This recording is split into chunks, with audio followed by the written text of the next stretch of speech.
একটা ভুলের কারণে আজকে আমার মুরগিগুলো শেষ। আমি অনেকটা দূর থেকে মুরগিগুলো কিনে আনছিলাম, ব্রাহ্মা মুরগি, অরিজিনাল কলম্বিয়ান ব্রাহ্মা মুরগি। মুরগিটার ফুরুজ যেটা, এটার ওজন না হলেও আছে আপনার 5 কেজি প্লাস। আপনি অবশ্যই ভিডিও দেখছেন, কিন্তু আমি কখনো ভাবি নাই যে এভাবে মুরগিগুলো সে মেরে ফেলবে। যে লোকটা আমাকে দিছে, দেখেন কত ছোট ছোট কাটছে এগুলো। এই কাটার মধ্যে একটা মুরগি কিভাবে জীবিত থাকে ভাই আপনারা বলেন। আগামীকাল সন্ধ্যা 6টা বাজে মাগরিবের নামাজের সময় এই বক্সের ভিতরে ঢুকেছে কার্টনটায়। আজ বরাবর 7টা বাজে আমি কার্টন দিয়ে খুলছি, সকালবেলা এসে আমার কাছে ফুটছে। বুঝতে পারছেন কতটা দূর থেকে মালটা আসছে। আর উনি আমাকে দিছে তো দিছে, মানে এটা আমার নাম দেখেন, নাম ইমরান, ঠিকানা কুমিল্লা মিয়া বাজার, মোবাইল নাম্বার 01856438582। ঠিক আছে, দেখেন ফিমেলটার অবস্থা। ফিমেলটা এখনো জীবিত আছে, কিন্তু মুখ থেকে কি পরে দেখছেন, এটা আমার মরে যাবে অবস্থা। আচ্ছা যাক, আমি এটা রাখি, দেখে এখন ডিস্টার্ব না করি, ও একটু শান্তি মতো থাকুক। আর পুরুষটারে কি করছে দেখেন, এত বড় পুরুষ আমার মারি গেলেস।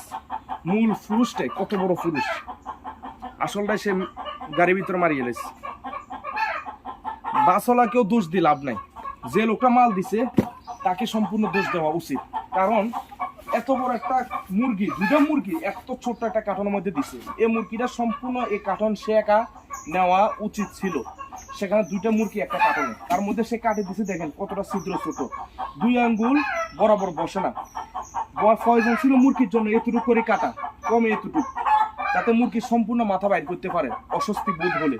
আর সেখানে সে কত ছোট ছোট ছিদ্র দিছে। আর এটার মধ্যে নাকি, আর ভাই আমি সাধারণত যখন কোনো ছোট মুরগির বাচ্চা দিই, ছোট মুরগির বাচ্চা, তখন এরকম কাটি। 1 মাস 1.5 মাসের বাচ্চার জন্য আমি এরকম ছিদ্র করি। আর সেখানে সে বড় মুরগি, এত বড় মুরগির জন্য সে এত ছোট ছিদ্র দিছে। এ ছিদ্র নাকি এই মুরগি বাঁচবে। পুরো একটা রাত এই বক্সের ভিতরে 2টা মুরগি থাকতে পারে। দেখেন ওনাকে আমি কি বলবো, যে উনি আসলে কি মানে বিবেকহীন নাকি কোনো কারণবশত এমনটা করছে, একমাত্র উনিই জানে। মানে আমার আর কিছু বলার নাই। ওনার থেকে আমি শখ করি মুরগিগুলো কিনছি, আমার কাছে ভালো লাগছে, বিশাল বড় সাইজের দেখি। আমার খুব ইচ্ছে হচ্ছে যে আমি জোড়াটা নিয়ে নিই, আমার খামারে নিয়ে আসি, যেহেতু ঈদের টাইম এটা থাকুক, সুন্দর লাগবে ডিম পাড়ার টাইম।